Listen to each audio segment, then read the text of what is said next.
Ang lahat ba ay epic na? Pwes sana all. Saklap naman. Kung halos 3 buwan mo pinapataas ang rank game mo. Tapos sa insang iglap lang. Bigla ka babagsak. Di ba ang sakit? Ayoko na! Napamura Karen ba? Loko talaga tong si Chip.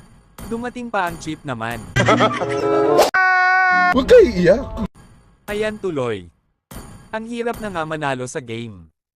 Tapos babawasin pa mga star mo. Mga ilang buwan ka ulit. Mag-iipon ng star. Kumporme pa. Kapag kamote ang kakampi. Pwede na! Siguradong hindi madadagdagan ang star mo. Kaya kapag solo game ang ka ang hirap. Halos kanya-kanya lang kayo. Oh, hell no! Di ka man lang mapesyalan ng kakampi mo. Misty anong request backup mo? Ako to, tanga! Huwag kayo iiyak.